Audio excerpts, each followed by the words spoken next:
அன்பின் பரலோக பிதாவே, இந்த காலை வேலைக்காக உங்களுக்கு நன்றி செலுத்துகிறோம். தேவனாகிய கர்த்தர் நீர் இந்த இடத்துல எங்களை கூட செய்ததற்காக உங்களுக்கு ஸ்தோத்திரம். 1 யோவான் 1 சொன்னது போல, ஆதியிலே வார்த்தை இருந்தது, அந்த வார்த்தை தேவனோடு இருந்தது, அந்த வார்த்தை தேவனாய் இருந்ததுன்னு சொன்னபடி தேவனாய் கர்த்தர் நீர் இடைப்படுவீராக. இங்கே கேட்கப்படும் வார்த்தைகள் மாமிசமான என் மூலம் அல்ல, தேவனாகிய கர்த்தர் பரிசுத்த ஆவியானவரை பேசுவீராக. வந்திருக்கிற ஒருவரோடும் நீர் இடைப்படுவீராக. தேவனாய் கர்த்தர் அவர்களுக்கு தேவையான வார்த்தையை கொடுப்பீராக. இயேசு கிறிஸ்து மூலம் ஜெபிக்கிறோம் ஜீவனும் நல்ல பிதாவே, ஆமென். எடுத்துப்போம். வெளிப்படுத்தின விசேஷம் 3ஆம் அதிகாரம் 11ஆம் வசனம். வெளிப்படுத்தின விசேஷம் 3ஆம் அதிகாரம் 11ஆம் வசனம். இதோ சீக்கிரமாய் வருகிறேன், ஒருவனும் உன் கிரீடத்தை எடுத்துக்கொள்ளாதபடிக்கு உனக்கு உள்ளதை பற்றி கொண்டிரு. இதோ சீக்கிரமாய் வருகிறேன், ஒருவனும் உன் கிரீடத்தை எடுத்துக்கொள்ளாதபடிக்கு உனக்கு உள்ளதை பற்றி கொண்டிரு. இந்த வசனம் கவனிச்சிங்கன்னா, யோவானுக்கு பரிசுத்த ஆவியானவரால் வெளிப்படுத்தப்பட்ட விசேஷத்திலிருந்து வர வார்த்தையா இருக்கு.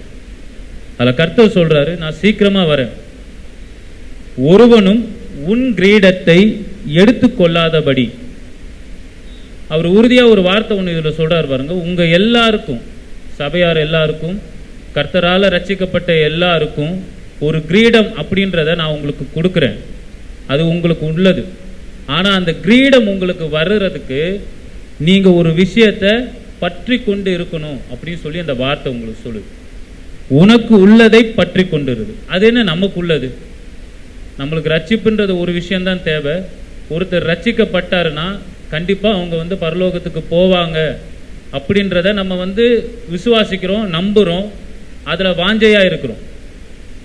ஏன்னா எல்லாரும் ஆசைப்படுறது அதுதானே. இந்த உலகத்தோட வாழ்க்கையை விட்டுட்டு ஒரு நேரத்தில் நம்ம கர்த்தரோடு இணைஞ்சிருக்கணும் அப்படின்றதுல தான் நம்ம என்ன பண்றோம், வாஞ்சையா இருக்கிறோம். அப்ப அந்த வாஞ்சை நம்மளுக்கு நிறைவேறணும் அப்படின்னா நம்மளுக்கு ரட்சிப்புன்ற ஒரு விஷயம் நம்மளுக்குள்ள எப்பவுமே இருந்துகிட்டே இருக்கணும். ஒரு தடவை ரட்சிக்கப்பட்டா நம்ம பரலோகத்துக்கு போவோமா அப்படின்னு ஒரு கேள்வியை நீங்க எழுப்புனீங்கன்னா கண்டிப்பா கிடையாது. நம்ம ரட்சிப்புன்றது தினந்தோறும் கர்த்தரோடு என்ன இருக்கணுமா, புதுப்பிச்சுக்கிட்டே இருக்கணும். அதனாலதான் இந்த வார்த்தை உங்களுக்கு சொல்லுது, உங்களுக்கு உள்ளதை பற்றி கொண்டிரு. நம்மளுக்கு என்ன கொடுத்திருக்காரு அவர்?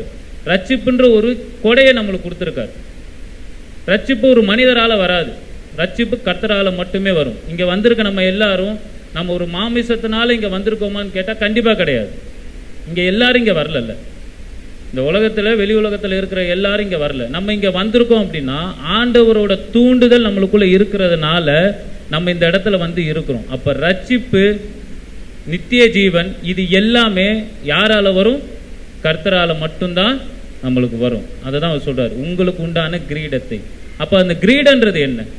அவர் எதை கிரீடம் நம்மளுக்கு சொல்றாரு?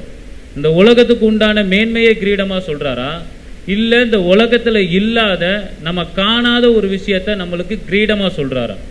ஏன்னா புதிய ஏற்பாட்டுல இயேசு கிறிஸ்துவானவர் அவருக்கு எந்த இடத்துலையுமே இந்த உலகத்தோட மேன்மையை மேன்மைப்படுத்தி சொன்னதே கிடையாது.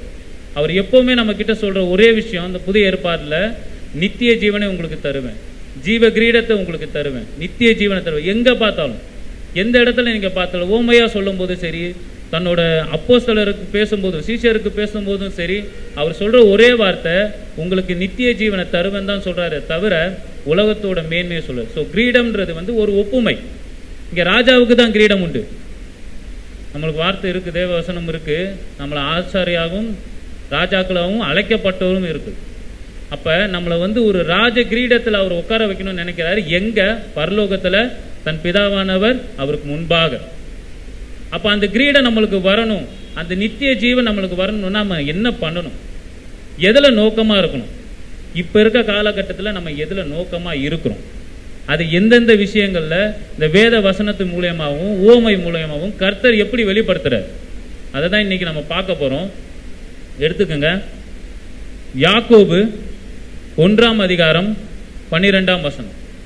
யாக்கோபு 1ஆம் அதிகாரம் 12ஆம் வசனம். சோதனையை சகிக்கிற மனுஷன் பாக்கியவான். அவன் உத்தமன் என்று விளங்கின பின்பு கர்த்தர் தம்மிடத்தில் அன்பு கூறுகிறவர்களுக்கு வாக்குத்தத்தம் பண்ணின ஜீவ கிரீடத்தை பெறுவான். ஆமென். சோதனை சகிக்கிற மனுஷன் பாக்கியவான். சோதனை சகிக்கிற மனுஷன் பாக்கியவான் ஏன் கர்த்தரை சொல்ற? சோதனை யாரால வரும்? நம்ம எல்லாருக்கும் தெரியும். இயேசு கிறிஸ்தானவர் அவர் ஞானஸ்நானம் பெற்றோன்னு மத்தேயுல போட்டிருக்கு. சோதிக்கும்படியாக வனாந்தரத்தில் ஆவியானவராலே அவர் அழைத்து செல்லப்பட்டார். சோதிக்கும்படியாக. ஆனா அவர் சோதிக்கல. ஏன்னா ஒரு விஷயம் நம்மளுக்கு கிடைக்கும் பொழுது அந்த விஷயத்தோட மேன்மையை நம்ம அறிஞ்சிருக்கிறோமா, அதை பாஸ் பண்றோமான்றத தேவனாகிய கர்த்தர் தெரிஞ்சுக்கணும்னு நினைக்கிறார். இப்போ ஒரு எடுத்துப்போம், ஸ்கூல்ல ஒரு பையன் படிக்கிறான். அவன் நல்லா படிக்கிறான்றதை எப்போ நம்ம சொல்லுவோம்? ஒரு எக்ஸாம் எழுதி அந்த எக்ஸாமில் அவன் நல்ல மார்க் எடுத்தான். அதே ஸ்போர்ட்ஸில் ஒரு பையன் நல்லா இருக்கிறான்றதை எப்போ சொல்லுவோம்? அந்த ஸ்போர்ட்ஸில் அவன் ஓடி ஜெயிக்கும் பொழுது. அப்போ எல்லா இடத்துலையும் நம்மளுக்கு ஒரு சோதனைன்றது கண்டிப்பாக இருக்குது. ஆனால் அந்த ஆவிக்குரிய வாழ்க்கையில் உங்களுக்கு வர சோதனை இப்போ நான் சொன்ன அந்த உலகத்தோட எக்ஸாம்பிள் மாதிரி இருக்காது. அது இன்னும் வலிமையாக இருக்கும். ஏன்னா கர்த்தரை நெருங்கும் பொழுது எப்படி கர்த்தர் ஒரு ஆத்துமாவையும் தேவனுக்கு நேராக கொண்டு வரணுன்றதுல வாஞ்சையா இருக்கிறாரோ அதை விட வாஞ்சையா யார் இருக்கிறா? சாத்தான் இருக்கிறான். ஏதாவது ஒரு இடம் கிடைக்குமா, அவன் விழுவானா, அவனை பிடிப்போமா, பிடிச்சி நம்ம சைடு கொண்டு போவோமா, அவனை பரலோகத்துக்கு கொண்டு போகக்கூடாதுன்னு அவர் அவ்வளோ ஆர்வமாக இருக்கிறான். அவன் எப்போ பார்த்தாலும் எந்த சூழ்நிலை கிடைக்குமா, ஏன்னா அவன் ஒருத்தரையும் பாக்கி விடலை. நம்ம பைபிளில் பார்க்குற எல்லாருமே ஏதோ ஒரு சூழ்நிலையில் சாத்தானால ஏதோ ஒரு விதத்தில் சோதிக்கப்பட்டாங்க தான். நம்மளுக்கு முன்மாடியாக இருக்கிற ரோல் மாடலாக இருக்கிற இயேசு கிறிஸ்துவும் கடைசி சிலுவை வரைக்கும் அவர் என்ன பண்ணான்? சோதிச்சுக்கிட்டே வரான். எல்லா இடத்துலையும் அவர்கிட்ட இருந்து ஒரு இடம் கிடைக்குமா, அவர் வாயிலேருந்து ஏதோ ஒரு வார்த்தை வருமா, அந்த வார்த்தையினால அவர் பிதாவை விட்டு விலகி வருவார். அந்த விலகி வர நேரத்தில் அவரையும் நம்ம பிடிப்போமா? அப்படி ஒரு வாஞ்சியோட காத்து இருக்கிறவனை அந்த சோதனையை சகிச்சு அதிலிருந்து என்ன பண்ணணும்? உத்தமன் என்று விளங்க பண்ணுகிறவன் கர்த்தர் தம்மிடத்தில் அன்பு கூறுகிறவர்களுக்கு என்ன சொல்றாராம்? ஜீவ கிரீடத்தை தருகிறேன் என்று சொல்கிறார். அப்போ உத்தமன் எப்படி நம்ம சொல்லுவோம்? ஒருத்தர் நல்லது செஞ்சா உத்தமனா? அது உலகத்தரமா? நம்ம உலகத்தரமா நம்ம என்ன சொல்லுவோம்? ஒருத்தர் நல்லது செஞ்சா அவர் உத்தமன் அப்படி நம்ம சொல்லிட்டு போவோம். ஆனா பைபிள் படி ஒருத்தர் யார உத்தமன் நம்ம சொல்லுவோம்? எல்லா விதத்திலையும் கர்த்தரோட கட்டளைகளை பின்பற்றி அவருக்காக வாழுகிற ஒரு மனுஷனை தன்னோட கடைசி பரியந்தம் வரைக்கும் அவன் இருக்கணும். கடைசி முடிவு வரைக்கும் அதுல உறுதியா இருக்கணும். அப்படிப்பட்டவனை தான் பைபிள் என்ன சொல்லுது? உத்தமன் சொல்லுது. எடுத்துக்கோங்க, வெளிப்படுத்தின விசேஷம் 2ஆம் அதிகாரம் 10ஆம் வசனம். வெளிப்படுத்தின விசேஷம் 2ஆம் அதிகாரம் 10ஆம் வசனம். நீ படப்போகிற பாடுகளை குறித்து எவ்வளவும் பயப்படாதே. இதோ நீங்கள் சோதிக்கப்படும் பொருட்டாக பிசாசானவன் உங்களில் சிலரை காவலில் போடுவான். 10 நாள் உபத்திரவப்படுவீர்கள். ஆகிலும் நீ மரண பரியந்தம் உண்மையாயிரு, அப்பொழுது ஜீவ கிரீடத்தை உனக்கு தருவேன். எது வரைக்கும் உண்மையா இருக்கணுமா? எது வரைக்கும்? மரண பரியந்தம் வரைக்கும். அப்போ உங்க ரட்சிப்புன்றது எது வரைக்கும் இருக்கணும்? உங்க மரண பரியந்தம் வரைக்கும் இருக்கணும். கடைசி மூச்சு வரைக்கும் உங்க ரட்சிப்புன்றது உங்ககிட்ட இருந்துகிட்டே இருக்கணும். அது இருந்தா மட்டும்தான் உங்களுக்கு இந்த நித்திய ஜீவன்ற கிரீடம் என்றது உங்களுக்கு கிடைக்கும். நம்ம இங்க வரும்பொழுது, சபைக்கு வரும்பொழுது எப்பொழுதும் ஒரு மெனுவோட தான் வரும். எப்படி ஹோட்டலுக்கு போனால் எதை சாப்பிடலாம் அப்படின்றத முன்னாடியே டிசைட் பண்ணிட்டு வர்றோமோ, அந்த மாதிரி சபைக்கு வரும்போது வாரம் இல்லை டெய்லியும் இல்லை அவர் சமூகத்தில் போய் நம்ம இருக்கும்போது நம்ம ஒரு மெனுவோட தான் போயிருக்கோம். அந்த மெனுவோட தான் அவர்கிட்ட சொல்கிறோம், கர்த்தாவே எனக்கு இந்த தேவைகள் இருக்குது, இது இருக்குது, இதை சரி பண்ணுங்க, இதை செய்யுங்க, எனக்கு இந்த தேவையை சந்திங்க. எல்லாம் கரெக்ட், எல்லாம் கரெக்ட். உலகத்துக்கு உண்டானது நம்மளுக்கு தேவை, அது இல்லைன்னே சொல்லலை. ஏன்னா கர்த்தர் யாரையும் தரித்திர வாழுங்க சொல்லவே இல்லை. அவர் எளிமையாக தான் வாழ சொன்னாரே தவிர ஏழ்மையாக வாழ சொல்லலை. அப்போ இந்த உலகத்துக்குரிய காரியங்கள் நான் கேட்கக்கூடாதா? கேட்கணும். ஆனால் அதெல்லாம் விட இந்த உலகத்துக்குரிய காரியங்கள் நீங்கள் உண்மையாக உழைக்கும் பொழுதே உங்களுக்கு வந்துடும். உண்மையுள்ள மனுஷன் பாக்கியவான் சொல்லுதில்ல வசனம். நீங்கள் உண்மையாக ஒரு காரியத்தை உழைக்கும் பொழுது கர்த்தர் அதை ஆசீர்வதிக்கிறார், அந்த காரியத்தை உங்களுக்கு கொடுக்குறார். உங்களோட முயற்சியை அங்கே பார்க்கிறார், அந்த முயற்சிக்கு உண்டானது எல்லாத்தையும் அவர் செய்கிறார். ஆனா அதை மீறி நீங்க சபைக்கு ஏன் வரீங்க? ஒவ்வொருத்தரும் இங்க சபைக்கு வர்றது நம்ம உலகத்துக்கு உண்டான காரியத்தை கேட்கவா, இல்லை இந்த உலகத்தை தாண்டி இருக்கிற காரியத்தை கேட்கவா? உலகத்திலே ரொம்ப செல்வந்தரா ஒரு காலத்தில் இருந்தவர் யாரு? ஆபிரகாம். எல்லா செல்வமும் இருக்கு. ஆனா அவர் கடைசியில் சொல்லும்போது என்ன? இதை அல்ல, எனக்கு உண்டான பரம தேசத்தையே நாடி இருக்கிறேன்னு சொல்றாரு. அப்ப இந்த உலகத்துக்கு உண்டான காரியங்கள் எல்லாமே உங்களை மேல கொண்டு போகுமா? ஏன்னா ஒரு இடத்துக்கு நம்ம போறோம், எடுத்துப்போம்.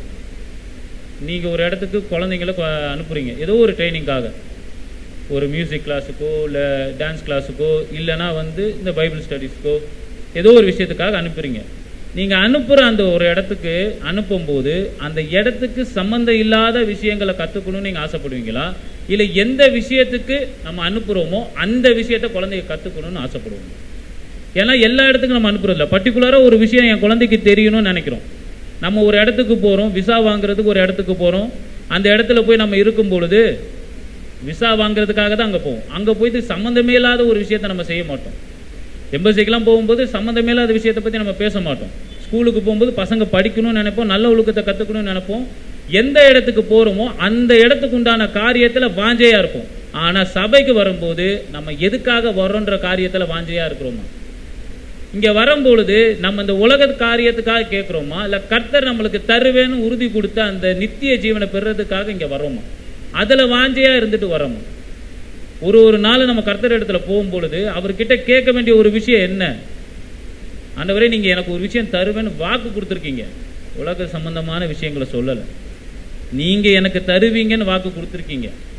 உங்கள் ரத்தத்தினால ரட்சிக்கப்பட்ட எனக்கு நீங்கள் தருவீங்கன்னு ஒரு விஷயத்த வாக்கு கொடுத்துட்டீங்க. அது எனக்கு தரணும், அதுக்கு உண்டான பலனை நீங்கள் தாங்க, அதுக்கு உண்டான பாதுகாப்பை நீங்கள் தாங்க. நீங்கள் அதை கேட்கும் பொழுது கர்த்தராகிய ஆண்டவர் வசனத்தை சொல்லும் போது, முதலாவது தேவனுடைய ராஜ்யத்தை தேடுங்கள், அப்பொழுது இவைகள் யாவும் கூட கொடுக்கப்படும். ஏன்னா இதெல்லாம் நம்மளுக்கு தேவை.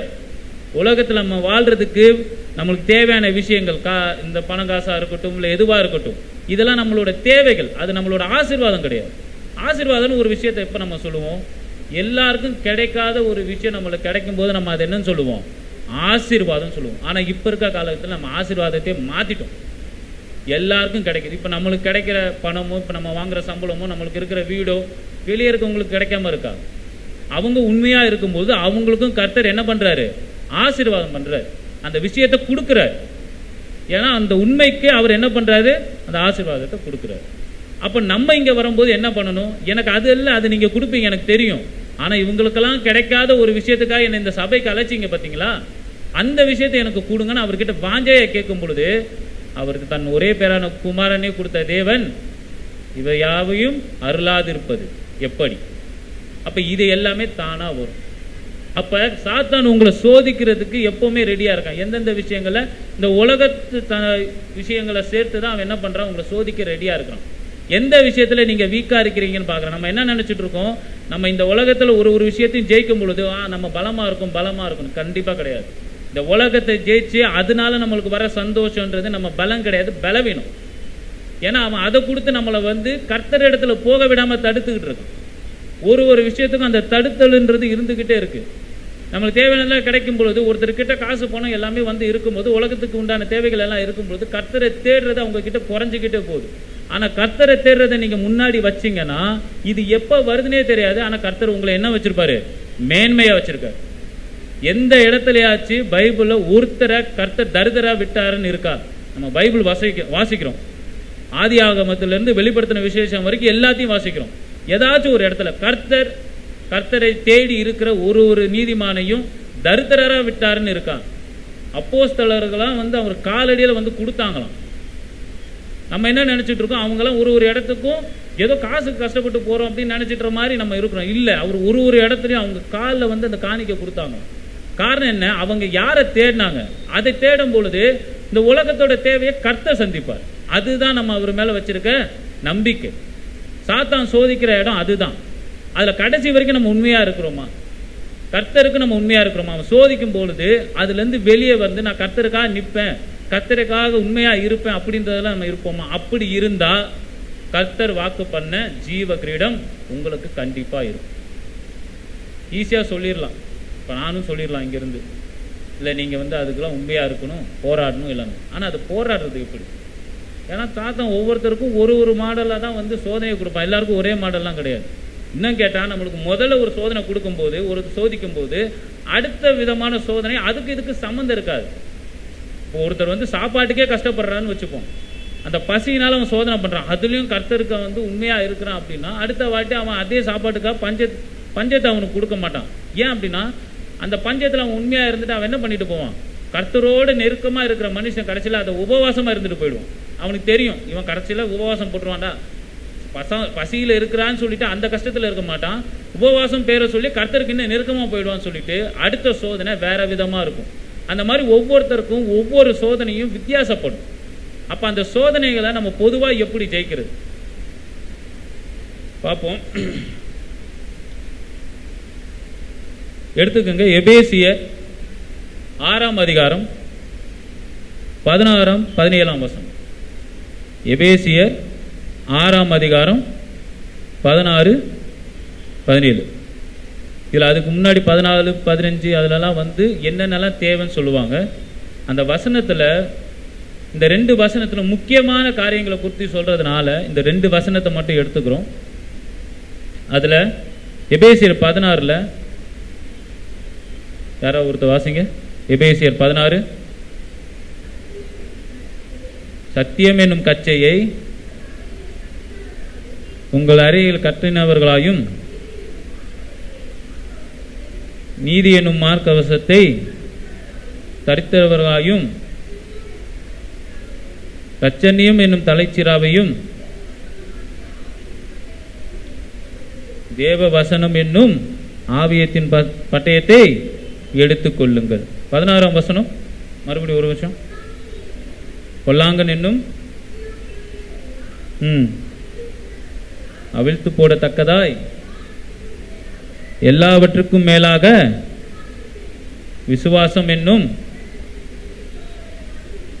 கேடகத்தை பிடித்து கொண்டவர்களாயும் நில்லுங்கள். அல்லேலூயா. இதுல நான் எடுக்கிறது 16, 17 அந்த 2 வசனம் நல்லா பார்த்துக்கோங்க. அதுல எடுத்தோன்னு ஒரு வசனம், கொல்லாங்கன் ஆகிய அவன் போடுற ஒரு சோதனையும் நீங்க அவிழ்த்து போடுறதுக்கு நீங்க முக்கியமான 3 காரியத்தை நீங்க வச்சுக்கணும். இது ஏன் ஒரு போர் சேவகனுக்கு ஈக்குவலா அவங்கள கம்பேரிசன் பண்ணி இந்த இடத்துல பவுல் சொல்றாரு. எதுக்கு அதை சொல்றாரு உங்களுக்கு நல்லா தெரியும். கோலியாத்தோட காரியம், கோலியாத்து காரியத்துல அவனை வீழ்த்தினது தாவீது. ஆனா அவன் வீழ்த்துறதுக்கு காரணமா இருந்தவர் கர்த்தர். ஏன்னா பட்டயம் எல்லாத்தையும் அவன் எடுத்துட்டு போனான். அந்த ஒரு போர்ல மட்டும்தான் அவன் அந்த பட்டயத்தையும் எதையும் எடுத்துட்டு போகல. அதுக்கு பதிலாக என்ன இருந்தது, அந்த கூழாங்கல் இருந்தது. ஸோ ஒவ்வொரு நேரத்திலையும் இந்த கோலியாத்தை போல உங்களை சோதிக்கிறதுக்கு சாத்தானவன் வந்து நிற்பான். அது ஒரு போர் மாதிரி. அதனாலதான் இங்க வந்து பவுலானவர் சொல்லும் போது பவுல் என்ன சொல்றாரு, இந்த விஷயங்களை எல்லாத்தையும் ஒரு போர் சேவகனோட உடைக்கு ஒப்பிட்டு சொல்றாரு. ஏன்னா நீங்க அப்படி ஒரு போர்ல தான் டெய்லி இருக்கிறீங்க. அந்த கால லோகாதிபதியோட தான் நம்ம போராட்டம், துரைத்தனங்களோடும் மாமிசத்துக்கு உண்டான காரியங்கள் அல்ல, அதை தாண்டி ஆவிக்குரிய காரியங்களோட தான் அவனோட போராட்டம். நம்மளை டிஸ்டர்ப் பண்ணி தான் அவன் இது பண்ணுவான். மாமிசம்ன்றது 2வது தான், அது ஈஸியாக சொல்லிட்டு போயிடலாம். ஆனால் ஆவிக்குரிய வாழ்க்கையில் இருக்க நம்மளை அவன் ஃபர்ஸ்ட் அடிக்கிறது எங்க, ஆவிக்குரிய காரியங்களை தான் அடிப்பான். உங்களை ஒரு டென்ஷன் கொடுத்து ஞாயிற்றுக்கிழமை சபைக்கு வர விடாம தடுக்கிறது, பிரேயர்ல உட்கார விடாம தடுக்கிறது, அதிகாலையில் எந்திக்க விடாம தடுக்கிறது, கர்த்தரோட ஒரு உறவாடுதலை இருக்காம தடுக்கிறது. இது எல்லாம் ஆவிக்குரிய போராட்டங்களை செய்யறது. அதெல்லாம் நீங்க எப்படி எதிர்க்கணுமா, எப்படி அதை எதிர்த்து நிக்கணுமா, எல்லாவற்றுக்கும் மேலாக விசுவாசம் என்னும் கேடகத்தை பிடித்து கொண்டவர்களாயும் நில்லுங்கள், இரட்சணியம் என்னும் தலைச்சீராவையும் தேவ வசனம் ஆகிய ஆவியின் பட்டயத்தையும் எடுத்துக் கொள்ளுங்கள். இதுல 3 விஷயம் நம்ம பார்க்கிறோம் பாருங்க. விசுவாசம் என்னும் கேடகம், போர் சேவர்களோட உடைய ஒரு நிமிஷம் ஞாபகப்படுத்தி பாருங்க. கேடகம்ன்றது எதிரி தாக்கும் பொழுது தடுக்கிற ஒரு விஷயம். அப்ப இந்த கேடகத்துக்கு இங்க அவர் எதை ஒப்பிடுறாரு, உங்களோட விசுவாசம். அந்த விசுவாசம் கேடகம் போல இருக்குமானால் அவன் உங்களை வந்து சோதிக்கிறதுக்கு பயன்படுத்துற எல்லா காரியத்தையும் நீங்க என்ன பண்ணலாம், அந்த விசுவாசத்தினாலே தடுத்து நிறுத்தலாம். தடுத்து நிறுத்தி அவனை கொல்லணும், இல்லை அந்த சோதனையை நம்ம கொல்லணும் அப்படின்னா அதுக்கு நம்ம என்ன தேவை, வேத வசனமாகிய ஆவியின் பட்டயம். வேத வசனமாகிய ஆவியின் பட்டயம். அப்ப நம்ம கிட்ட எப்பவுமே வசனம் அப்படின்ற ஒரு விஷயம் எப்பவுமே டிஃபால்ட்டா இருந்துகிட்டே இருக்கும். விசுவாசம்ன்றது எப்போ வரும்? தன் வாயினாலே ஒருத்தன் அறிக்கையிடும் பொழுது விசுவாசம் உறுதிப்படுன்றது. அப்ப உங்க வாயின் அறிக்கை எப்படி வரும்? நான் இயேசுவை விசுவாசிக்கிறேன், இயேசுவை விசுவாசிக்கிறேன். அது மட்டும் அல்ல, அவர் கொடுத்த அந்த வசனத்தை நீங்க சொல்லும் போது, ஒவ்வொரு சோதனையிலும் நீங்க சொல்லும் பொழுது அது ஒரு பட்டயமா மாறி அந்த சோதனை என்ன பண்ணும்? உடைக்கும். அந்த சோதனையில நீங்க ஜெயம் கொள்வீங்க, அவன் தோத்து போவான். அவன் தோத்து அவனை வெற்றி பெறும்போது கர்த்தர் இன்னும் அதிகமாக உங்களை பலப்படுத்துவார். கடைசியா ஒரு விஷயம் நீங்க வச்சுக்கணும். என்ன வேணும்? ரட்சணியம் என்னும் தலைச்சீரா. தலைச்சீரான என்னது? ஒவ்வொரு போர் சேவகனும் தலையில போட்டிருக்க அந்த ஹெல்மெட்டுக்கு தான் என்னன்னு சொல்லுவோம்? தலைச்சீரான்னு நம்ம சொல்லுவோம். எதுக்கு? அது ரொம்ப முக்கியம். அதுக்கு ஏன் ரட்சிப்புக்கு அந்த இடத்த ஒப்பிட்டு சொல்றார் பவுலானவர்? ஏன்னா தலை ரொம்ப முக்கியம்ல. உடம்புல எங்க குத்துப்பட்டாலும் நம்ம என்ன பண்ணிடலாம்? பொழைச்சிக்கலாம். ஆனா தலையில குத்துப்பட்டா முடிஞ்சு. நம்ம ரட்சிப்புல பாதிப்பு வந்தா நம்ம நித்திய ஜீவன் என்ற கீடம் கிடைக்கிறது வாய்ப்பில்லை. நம்மளோட வாழ்க்கை முடிஞ்சு, ஆவிக்குரிய வாழ்க்கை முடிஞ்சு. அதனாலதான் பவுலானவர் என்ன பண்றாரு? தலை சீரா அப்படின்ற ஒரு அந்த ஹெல்மெட்டை ரட்சிப்புக்கு ஒப்பிட்டு சொல்றாரு. அப்ப இந்த 3 விஷயத்தை நம்ம எப்படி பற்றி கொள்ளணும்? இதுக்கு நம்ம வேத வாக்கியம் பார்ப்போம். விசுவாசம், ஃபர்ஸ்ட் விசுவாசம் அப்படின்னா என்னன்னு பார்ப்போம். அது எப்படி நம்ம சொல்லணும், எப்படி இருக்கணும், அதுக்காக என்னென்ன காரியங்கள் வேத வாக்கியத்தினாலையும் இயேசு கிறிஸ்துவ மூலமா நம்ம விளக்கப்பட்டதுன்றதை இப்ப நம்ம பார்க்க போறோம். ரோமருக்கு எழுதிய நிருபம் 10ஆம் அதிகாரம் 9வது வசனம். ரோமருக்கு எழுதிய நிருபம் 10ஆம் அதிகாரம் 9வது வசனம். என்னவென்றால், கர்த்தராகிய இயேசுவை நீ உன் வாயினாலே அறிக்கையிட்டு தேவன் அவரை மரித்தோரிலிருந்து எழுப்பினார் என்று உன் இருதயத்திலே விசுவாசித்தால் ரட்சிக்கப்படுவாய். ஆமென். இயேசு கிறிஸ்துவானவர் நமக்காக பிறந்தார், இறந்தார், அவர் உயிரோடு இருக்கிறார். நம்ம எல்லாருக்கும் தெரியும். அதை நம்ம மனசார விசுவாசிக்கிறோம். மனதார இன்னைக்கும் கர்த்தர் நம்மளோட உயிரோடு இருக்கிறார் என்றதை நம்ம நினைச்சு விசுவாசிக்கிறோம். அதில் எத்தனை பேர் உறுதியா இருக்கிறீங்க? கர்த்தராகிய ஆண்டவர் இயேசு கிறிஸ்துவானவர் இன்றும் உயிரோடு ஜீவிக்கிறார். எத்தனை பேர் உறுதியா இருக்கிறீங்க? எத்தனை பேர்? கை தூக்குறதுக்கே யோசிக்கிறோமே, அப்போ விசுவாசம் இல்லையோ? கை தூக்குங்க. கர்த்தருக்கு நேராக நீங்க அறிக்கையிடும் பொழுதுதான் உங்க விசுவாசம் என்ன படும்? பலப்படும். கை தூக்க கூச்சப்படக்கூடாது. எல்லாருக்கும் முன்னாடியும் அவரை நீங்க மேன்மைப்படுத்தும் பொழுதுதான் பிதாவானவருக்கு முன்பாக உங்க பேரை சொல்லுவேன்னு சொல்லிட்டு வெளிப்படுத்த சொல்லியிருக்காரு. உங்களுக்கு அது வேணும்ல? அவர் நம்மளை பிதாவான இடத்துக்கு முன்னாடி நம்மளோட பேரை ஜீவ புஸ்தகத்திலிருந்து எடுத்து பிதாவுக்கு முன்னாடி சொல்லணும்னா நம்ம அவரை எல்லாருக்கும் முன்னாடி என்ன பண்ணணும்? அறிக்கையிடணும். பில்லி கிரஹாம் ஐயா பேசும் பொழுது ஒவ்வொரு மீட்டிங்லாம் அவர் சொல்லுவார், பப்ளிக்கா கர்த்தருக்காக முன்னாடி நில்லுங்க. நீங்க பப்ளிக்கா அவருக்கு முன்னாடி அவருக்காக நீங்க மேன்மை பாராட்டலன்னா அவர் உங்களை பிதாவுக்கு முன்னாடி மேன்மை பாராட்ட மாட்டார். அப்போ ஒரு விஷயம் நம்ம விசுவாசிக்கிறோம்னா அதுல எவ்வளவு உறுதியா இருக்கும் இல்ல? நம்ம ஒரு காரியத்தை நம்மளை பத்தி இது உங்ககிட்ட இல்லை அப்படின்னு சொல்லும் போது அந்த காரியம் நம்ம கிட்ட இருந்ததுன்னா நம்ம எவ்வளவு அடிச்சு பேசுறோம். ஆமா, அது என்கிட்ட இருக்கு, நீங்க என்ன இல்லைன்னு சொல்றீங்க? பேசுறோமா இல்லையா? அப்ப கர்த்தராகிய இயேசு கிறிஸ்து இன்றும் ஜீவிக்கிறான்றதை நம்ம விசுவாசிச்சோம்னா நம்ம எவ்வளவு உறுதியா அதை சொல்லுவோம். இங்கதான் பிரச்சனையே. அதை நம்ம கேட்கிறோமே தவிர விசுவாசிக்கிறது. விசுவாசிச்சோம்னா நம்ம எல்லா காரியத்திலையும் ஜெயம் கொண்டு போக முடியும். இன்னைக்கு நம்மளுக்கு பலமானவர் ஒருத்தர் இருக்காரு, எல்லா காரியத்தையும் அவர் பார்த்துப்பாருன்ற விசுவாசம் இருந்தா, இயேசு கிறிஸ்துவானவர் என் கூடவே இருக்கிறாரு, அவர் என்னை பார்த்துப்பாருன்னு விசுவாசம் இருந்தா நம்ம வாழ்க்கையில சந்திக்கிற ஒவ்வொரு காரியத்துக்கும் நம்ம சோர்ந்து போக மாட்டோம்.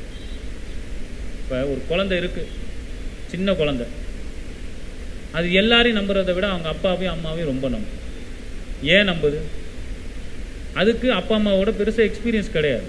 பிறந்து வளர்கிற நான் குழந்தை சொல்றேன், 6-7 வயசு குழந்தையெல்லாம் நான் சொல்லவே, கை குழந்தைய சொல்றேன். நீங்க நல்லா நோட்டீஸ் பண்ணீங்கன்னா மற்றவங்க கிட்ட அந்த கை குழந்தை ஓடுறதை விட அப்பா அம்மா கிட்ட ஓடும். அந்த குழந்தைக்கு என்ன எக்ஸ்பீரியன்ஸ்? எக்ஸ்பீரியன்ஸ்லாம் ஒன்றும் கிடையாது. அதுக்கு இருக்கிற விசுவாசம், எங்க அப்பா அம்மா என்ன பத்திரமா பார்த்துப்பாங்க, எனக்கு தேவையானதை செய்வாங்க. எனக்கு எதை பற்றியும் கவலை கிடையாது, அவங்க என் கூட இருந்தால் போதுன்னு அவங்களே போய் கட்டி பிடிச்சிட்டு இருக்கோம். இன்னைக்கு எத்தனை பேர் இயேசு கிறிஸ்துவானவரை கட்டி பிடிச்சிட்டு இருக்கோம். கர்த்தாவே நீங்கள் இருக்கிறீங்க, நீங்கள் எனக்கு பார்த்துருக்கீங்க, போதும், போகிற வழியில் என்ன வேணால் நடக்கட்டும், நீங்கள் என் கூட இருக்கும்போது நான் எதுக்கு பயப்படும்? எத்தனை காரியத்தில் நம்ம அதெல்லாம் சொல்லிட்டு இருக்கோம். இன்னைக்கு நம்ம வாயினால எத்தனை இடத்துல நம்ம அவருக்காக அறிக்கையிடுறோம். நம்மளுக்கு மேலே இருக்க அதிகாரி ஏதாச்சும் நம்மளுக்கு பண்ணிட்டா சரி, நம்ம கூட இருக்க சொந்தக்காரங்க ஏதாச்சும் பேசிட்டா சரி, நம்ம அவர்கிட்ட கேட்குற கேள்வி என்ன? கர்த்தாவே நீங்கள் இருக்கிறீங்கன்னு அறிக்கையெல்லாம் சொல்றதில்ல, ஆண்டவா எதுக்கு இந்த சோதனை, எனக்கு மட்டும் ஏன் இந்த கஷ்டம் சொல்றோமா இல்லையா? அவர்கிட்ட அதை மாற்றி சொல்லி பாருங்க. கர்த்தாவே இவங்களாம் இப்படி பண்றாங்க, எனக்கு அதை பற்றி கவலை இல்லை, நீங்கள் இருக்கிறீங்க, நீங்கள் பார்த்துப்பீங்க, நீங்கள் பார்த்துங்க, நான் என் வேலையை பார்க்குறேன் அப்படி சொல்லிட்டீங்கன்னா அவர் நமக்கு முன்பாக வந்து நிற்பார். இஸ்ரவேலுக்கு முன்பாக நடந்து சென்றார், முன்னும் பின்னுமாக நடந்து சென்றார்.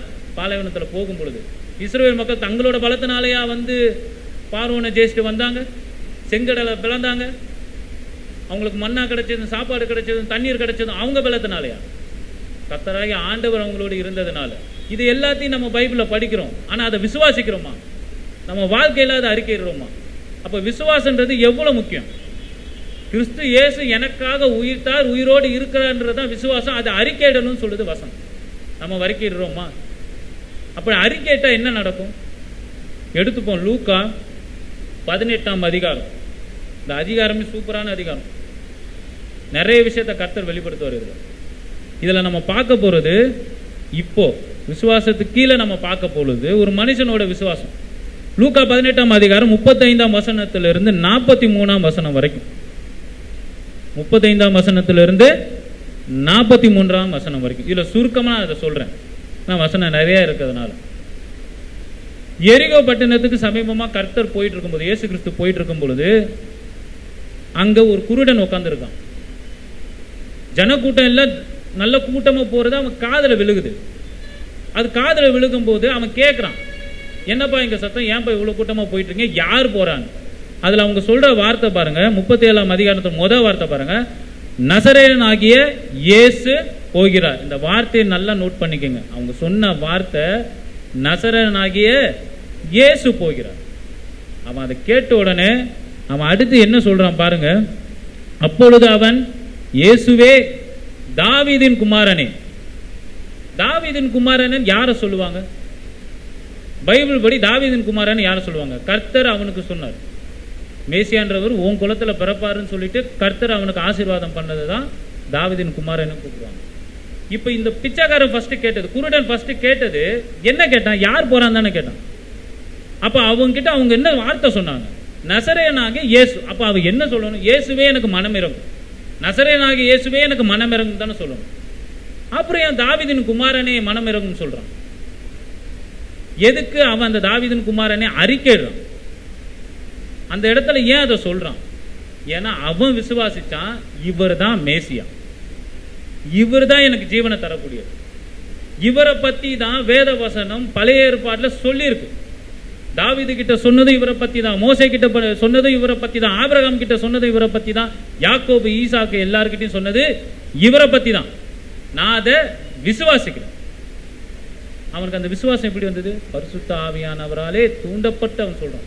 நம்ம எப்படி இதை பேச்சுக்கு சொல்றோம்? ஏன்னா நம்மளுக்கு ஜெபம் பண்ணவே தெரியாது. வசனம் சொல்லுதுல, உங்களுக்கு எதுவும் தெரியாது, பரிசுத்த ஆவியானவர் அதை உங்களுக்கு கற்றுக் கொடுப்பாருன்னு வசனம் சொல்லுது. அப்ப அவனுக்கு பரிசுத்த ஆவியானவர் தூண்டுதனால அவனுக்கு அந்த வெளிப்பாடு கிடைச்சி அவன் அதை அறிக்கையிடுறான், தாவீதின் குமாரனே. இன்னும் வார்த்தையில சொல்லணும்னா, மேசியாவே எங்களுக்கு மனம் இறங்கும். அந்த அறிக்கை இட்டோன யார் நிக்கிறா? அங்க வசனத்தை பாருங்க, 39வது வசனம். அதுக்கு முன்னாடி ஒன்னு இருக்கு, அவன் உறுதியா இருக்கிற அந்த விஷயத்தை காட்டுது பாருங்க. 38ஆம் வசனம். முன் நடப்பவர்கள் அவன் பேசாமல் இருக்கும்படி அவனை அதட்டினார்கள். அவனோ, தாவீதின் குமாரனே எனக்கு இரங்கும் என்று மிகவும் அதிகமாய் கூப்பிட்டான். ஒவ்வொரு இடத்துலையும் நம்மளை அதட்டி உட்கார்றதுக்கு நம்மளோட சூழ்நிலைக்கு நிற்கும். கர்த்தரை கூப்பிட விடாம நம்மளை ஒரு மன அழுத்தத்தில் கொண்டு போய் நிறுத்தும். அந்த இடத்துல இவங்க எப்படி அந்த குருடனை அதட்டினாங்களோ அந்த மாதிரி ஒரு சூழ்நிலையும் நம்மளை அதட்டும். அப்படி அதட்டும் போது இன்னும் அதிகமாக கூப்பிடணுன்றது தான் அந்த குருடன் நம்ம சொல்லித்தரது. அவன் இன்னும் நல்ல விசுவாசத்தோட கூப்பிடுறான், தாவீதின் குமாரனே எனக்கு இரங்கும், எனக்கு இரங்கும்ன்றான். அந்த விசுவாசத்தோட கூப்பிட்ட ஒரு விஷயம் யாரை நிக்க வச்சுது? யாரை நிக்க வச்சது? இயேசு கிறிஸ்துவை நிக்க வச்சது. 39ஆம் வசனம் பாருங்க. இயேசு நின்று அவனை தம்மிடத்தில் கொண்டு வரும்படி சொன்னார். அவன் கிட்ட வந்த பொழுது அவர் அவனை நோக்கி, நான் உனக்கு என்ன செய்ய வேண்டும் என்கிறாய் என்று கேட்டார். அதற்கு அவன், ஆண்டவரே, நான் பார்வை அடைய வேண்டும் என்று சொன்னார். இப்ப நல்லா கேட்டுக்குங்க, நீங்க விசுவாசத்துல அறிக்கையிடுறது மட்டும் கிடையாது, அவர்கிட்ட என்ன கேட்கணுன்றது முக்கியம் இருக்குல்ல. குருட அப்படின்னு சொன்னா அவன் அந்த இடத்துல இருக்கிற ஒரு பிச்சைக்காரன் தான். ஒரு பிச்சைக்காரனுக்கு பெருசா இருக்க போறது என்ன? அவனுக்கு அவனோட வாழ்க்கையில தேவையான ஒரு பணம், சாப்பாட்டுக்கு உண்டான பணம் கிடைச்சா போதும். ஏன்னா பிறப்புல இருந்து குருடனா இருக்கிறவனுக்கு அவனுக்கு அந்த பணம் தான் இது வரைக்கும் சாப்பாடு போட்டுது, அந்த பணத்தை தான் கேட்கணும். ஒரு பெரிய அதிகாரி ஒருத்தர் போறாரு, இல்லை பெரிய ஆள் ஒருத்தர் போறாரு, அவர்கிட்ட நம்ம என்ன கேட்போம்? ஐயா உதவி செய்யுங்க, இந்த காரியத்தில் நாங்கள் பெருசாக வரணும், எங்களுக்கு கொஞ்சம் செய்யுங்க, உதவி செய்யுங்கன்னு கேட்போம். இல்லை ஒரு பணக்காரர் போட்டால் நம்மளுக்கு தெரிஞ்சாங்கன்னா என்ன கேட்பான்? அவன் பிச்சை தான் எடுப்பான். அவன் என்ன கேட்பான்? எனக்கு காசு போடுங்க, நான் வாழ்றதுக்கு சாப்பிட்றதுக்கு நான் காசை போடுங்கன்னா. ஆனால் யார்கிட்ட என்ன கிடைக்குன்றத ஆவியானவனுக்கு வெளிப்படுத்தினால கர்த்தர் இடத்துல எதை கேட்டான்? எனக்கு பார்வை வேணும்னு கேட்டான். ஏன்னா இதை யாருக்கிட்டையும் கேட்க முடியாதுல்ல. எவ்வளோ பெரிய செல்வந்தர் போனாலும் அவர்கிட்ட நான் கேட்க முடியாதுல்ல. ஒரு பெரிய பணக்காரர் போறா, குருடு அங்கே உட்காந்து இருக்கிறான், அவர்கிட்ட போய் ஐயா எனக்கு பார்வை வேணும் கொடுத்தா அவர் என்ன சொல்றாரு? பைத்தியக்காரன்னா நீ எதை என்கிட்ட கேட்டுட்டு இருக்க? என்னால் என்ன தர முடியுமோ அதை தான். அது அவனுக்கு தெரிஞ்சிருக்கு பாரு. ஆவியானவராலே அவன் தூண்டப்பட்டு அதை அறிந்து இவர்கிட்ட இதை கேட்டால் எனக்கு கிடைக்கும். என்னது? சாதாரண மனுஷன் கிட்ட கிடைக்காத விஷயம் இயேசு கிறிஸ்து கிட்ட கிடைக்கும். இதை தான் ஆரம்பத்திலே சொன்னேன்.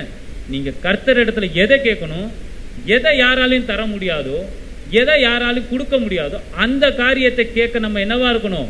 மனதா இருக்கணும். பணக்காசுன்றது எல்லாரும் கொடுப்பாங்களோ? ஒருத்தர் கிட்ட போய் நம்ம கேட்கிறோம்னா அவங்க எதை வேணா கொடுப்பாங்க. ஆனா நித்திய ஜீவனை யார் தான் தர முடியும்? இயேசு கிறிஸ்து தான் தர முடியும். அவர்கிட்ட அதை தான் கேட்கணும். அதை கொடுக்கும்போது மற்ற எல்லாத்தையும் சேர்த்து கொடுப்பாரு. இங்க அவர் என்ன பண்றாரு பாருங்க.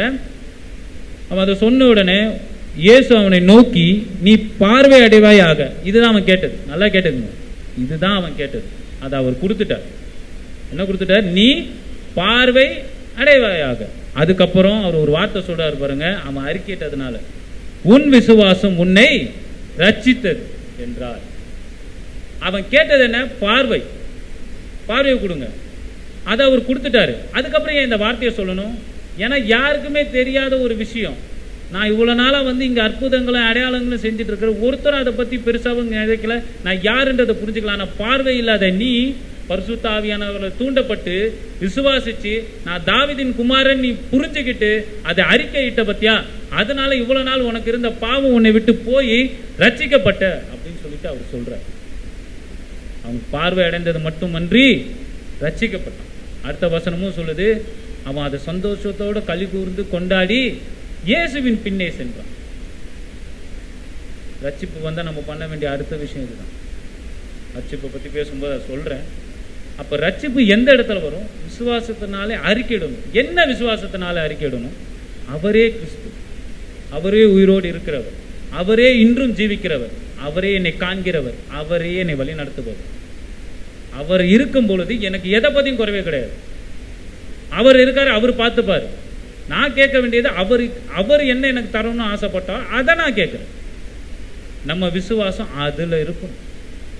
ஆனா நம்ம விசுவாசம் இன்னைக்கு அதுல இருக்கா? நம்மளே கேட்கணும். வசனம் சொல்லுதுல, நம்மளை நாமே நிதானித்து அறிந்தோமானால் நியாயம் தீர்க்கப்படும். நம்ம அதை தான் கேட்கிறோமா? நம்ம விசுவாசம் இயேசு கிறிஸ்துவோட உயிர்ப்போட கலந்துருக்கா? இயேசு கிறிஸ்து நம்மளோடு வாழ்றாருன்ற விஷயத்துல கலந்துருக்கா? இல்ல அதை தாண்டி இந்த உலகத்தோட விஷயங்களை நான் ஜெயிச்சா போதுன்ற ஒரு விஷயத்தோட இருக்கா? எனக்கு அதை மட்டும் செய்யுங்க இயேசுவே போதும், நித்திய ஜீவன் தேவையில்லை நம்ம இருக்கிறோம். அவர் நம்மளுக்கு தரேன்னு சொன்ன கிரீடத்தை பெறுறதை தான் நம்ம வாஞ்சே அவர்கிட்ட கேட்கணும். எப்படி இந்த குருடன் நீங்க கேட்டானோ அது போல, எப்படி இந்த குருடன் எப்படி விசுவாசத்துல கேட்டானோ அது போல நம்ம அவர்கிட்ட கேட்கணும்னு அவர் ஆசைப்பட்ட விஷயத்த கேட்கணும். டீனேஜ்ல நிறைய பேர் இருக்கீங்க, நிறைய விஷயம் உங்களோட விஷன்ல இருக்கும்.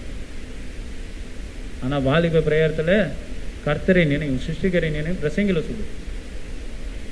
நம்ம இந்த வயசுல அவரை நோக்கி பார்க்கிறோம். நம்மளோட டே டு டே லைஃப்ல நம்ம அவரை நோக்கி பார்த்து கேட்டுக்கிட்டோம். விசுவாசம் அதனாலே உறுதிப்படும்.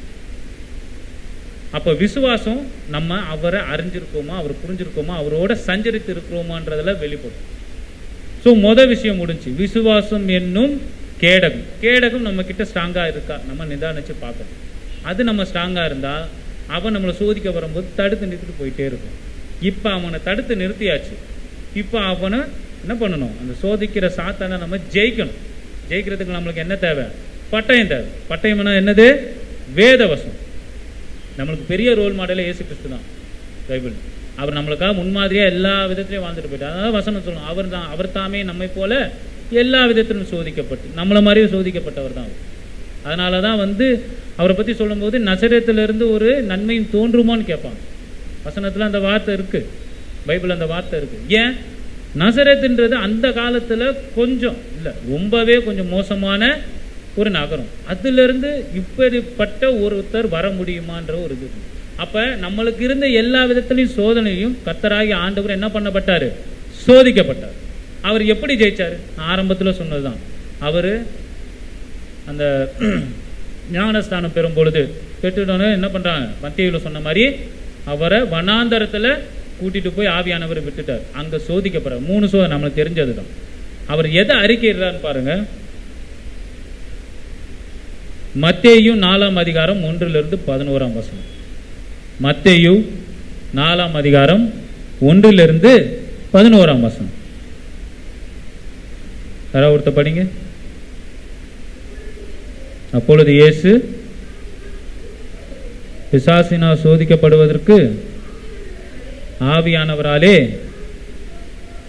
ம் ம்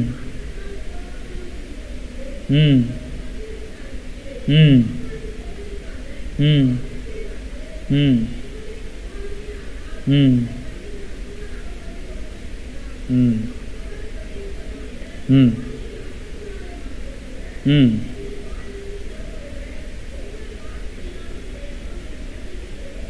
போதும். அவர் என்ன சொல்றாரு? சாத்தான் அங்கே என்ன பண்றான்? அவரோட பலவீனம், ஃபர்ஸ்ட் பலவீனத்தில் அடிக்கிறான். அதுக்கு முன்னாடி சொன்னாங்க, இரவும் பகலும் 40 நாள் என்ன பண்ணிட்டு இருந்தாரு? சாப்பிடாம இருந்தார். அப்போ அவரோட வீக்னஸ் ஃபர்ஸ்ட் அவன் என்ன யோசிச்சான்? சாப்பிடாம இருக்காரு, பசியில் இருக்காரு. அப்போ அந்த வீக்னஸை நம்ம பயன்படுத்துவோம். சொன்னதுதான் ஆரம்பத்தில், உங்கள் வீக்னஸை பயன்படுத்துவோம். அது நம்மளுக்கு தெரியாது. வீக்னஸை பயன்படுத்துது. அவன் அங்கே கர்த்தருக்கு நேராவோ இல்லை எதிர்த்தோ நிற்கலை. அவருக்கு நல்லது செய்கிற மாதிரி அந்த வீக்னஸை என்ன பண்ணுறான்? பயன்படுத்துகிறான். கல்லுகளை என்னவா மாறணும்னு சொல்லி அவன் கேட்க சொல்கிறான். அப்பமா மாறணும்னு சொல்லிட்டு கேட்க சொல்கிறான். அதுக்கு கர்த்தராகிய ஆண்டவர் என்ன சொல்கிறாரு? அவர் பிரதியுத்தரமாக, மனுஷன் அப்பத்தினால் மாத்திரமல்ல, தேவனோட வாயிலிருந்து புறப்படுகிற ஒவ்வொரு வார்த்தையினாலும் பிழைப்பான் என்று எழுதியிருக்கிறது. எழுதியிருக்கிறதுனா என்ன அர்த்தம்? ஏற்கனவே உள்ள ஒரு வசனம், தேவ வாக்கியம். அவ அறிக்கைறாரு பாருங்க. வசனம் எழுதிருக்கு.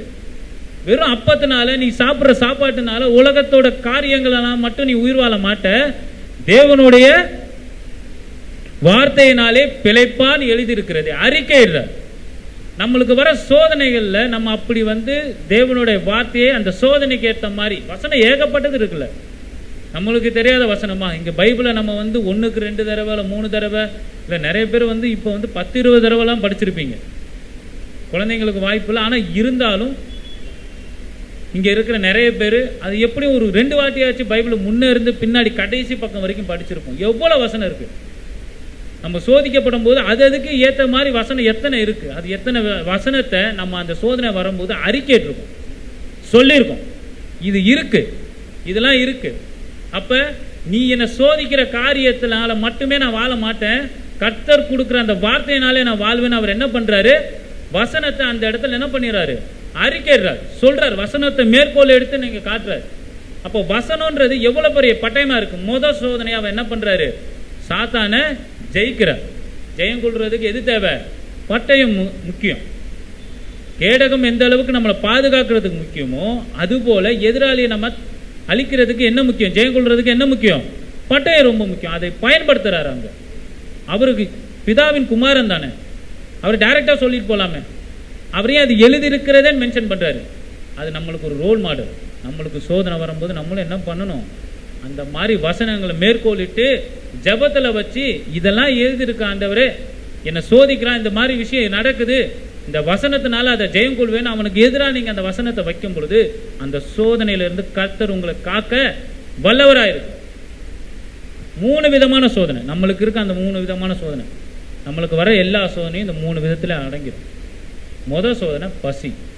நம்ம கையில காசு இல்லை, நமக்கு ரொம்ப கஷ்டப்படுறோம்னா நம்மளுக்கு வர முதல் காரியம் வீக்னஸ் என்ன? பசி. நம்ம உடல் சார்ந்த ஒரு விஷயம், நல்லா புரிஞ்சுக்கணும், உடல் சார்ந்த விஷயம். பசின்னு மட்டும் இல்லை, உடல் சார்ந்து எந்த விஷயமா இருந்தாலும் அது நம்மளோட வீக்னஸாக இருக்கும்.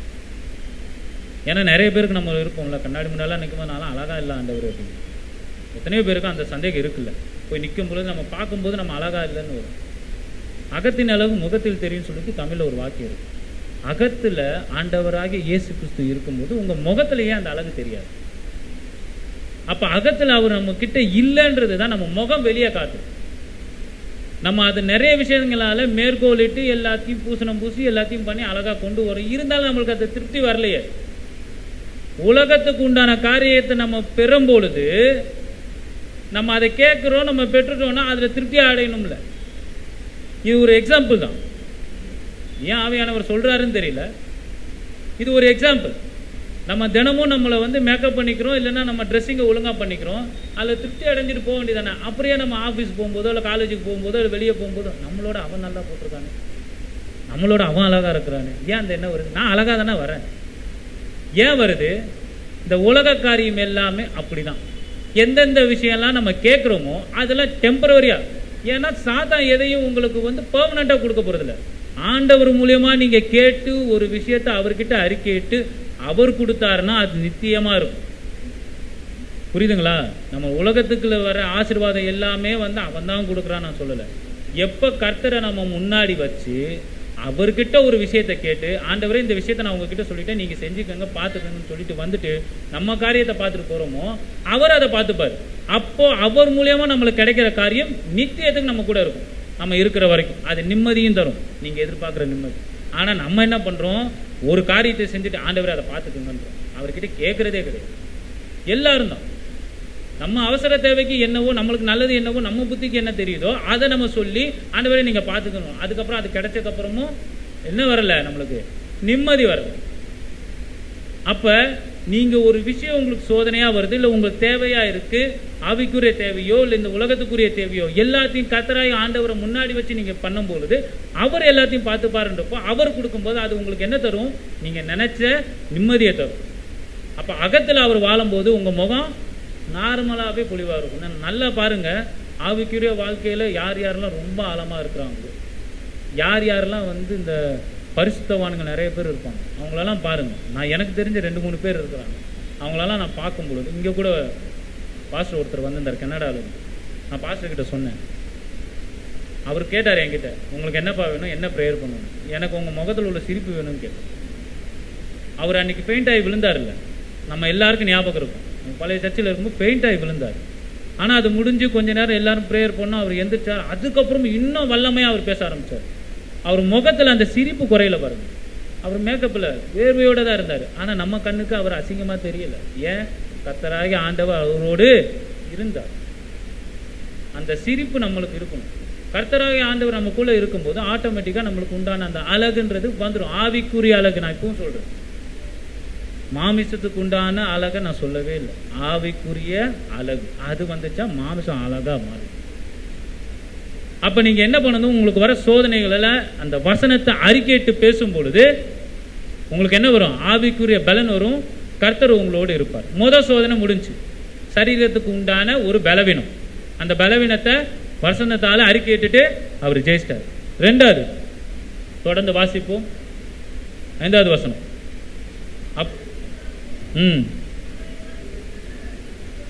கொண்டு போய் உப்பரிகளை நிறுத்தி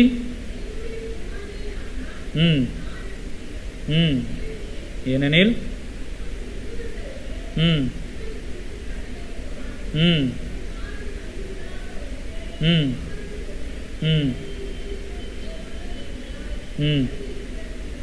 அதுக்கு 7வது வசனத்தில் அவர் என்ன சொல்றாரு? அதற்கு இயேசு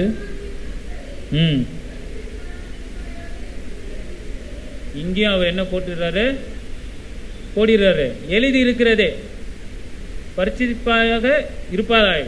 நீங்க அவர் பரிச்சித்து பார்க்காத அப்படின்னு சொல்லி எழுதி இருக்கிறதே அப்படின்னா, இங்க அவன் என்ன பண்றான், ரெண்டாவது கொண்டு போய் எதுல நிறுத்துறான், உப்பிரிகையில நிறுத்துறான். உப்பிரிகையில நிற்கிறது தான் பெரிய பிரச்சனையே. தாவீது கர்த்தருக்கு ரொம்ப நெருக்கமான ஒருத்தன். ஆனா அவன் உப்பிரிகையில நிற்கும் பொழுதுதான் அவன் பாவம் செய்யவே ஆரம்பிச்சான். தன்னோட தளபதியோட மனைவி மேல இச்சித்தான் அவன் செய்த பாவம். அப்போ உப்பிரிகையில இருக்கும் பொழுது, நம்ம ஒரு வாழ்க்கையில ஒரு மேன்மையில போய் நிற்கும் பொழுதுதான் நம்ம என்ன பண்றதுக்கு வாய்ப்புகள் அதிகம், பாவம் செய்யறதுக்கு வாய்ப்புகள் அதிகம். எப்படி நம்ம பாவம் செய்யும்? இப்போ நம்ம வந்து ஒரு ஆஃபீஸில் ஒரு பெரிய அதிகாரியாக இருப்போமே, நம்ம கீழே இருக்கிறவங்க யாரோ ஒரு விஷயம் சொல்கிறாங்க, நம்ம செய்கிற தப்போ இல்லைன்னா நம்ம செய்கிற காரியங்களோ ஏதோ ஒன்று தப்புன்னு அவங்க சொல்கிறான்னு வச்சு, நம்மளுக்கு முதல்ல காரியம் என்ன தோணும்?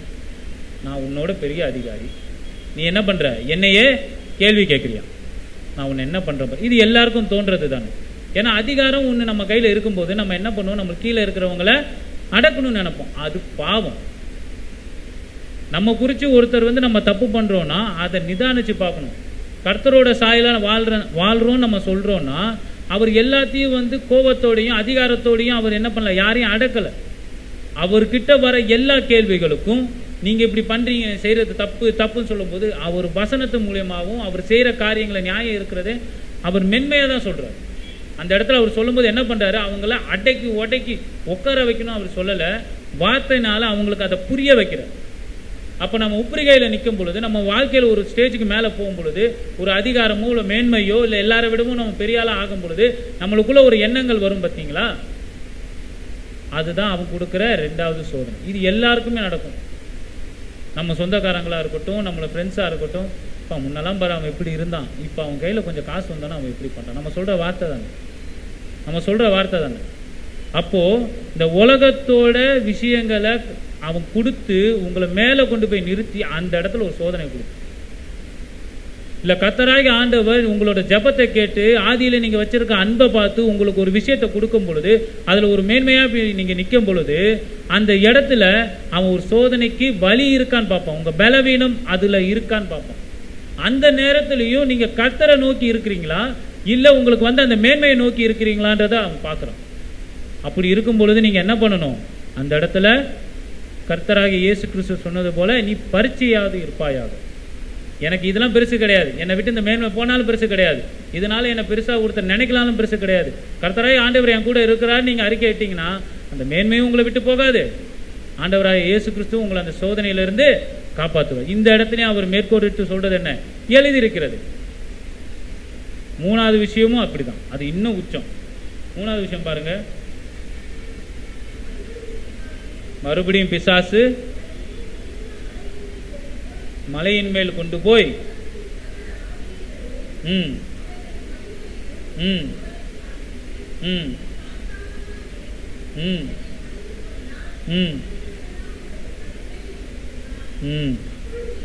அப்பொழுது இயேசு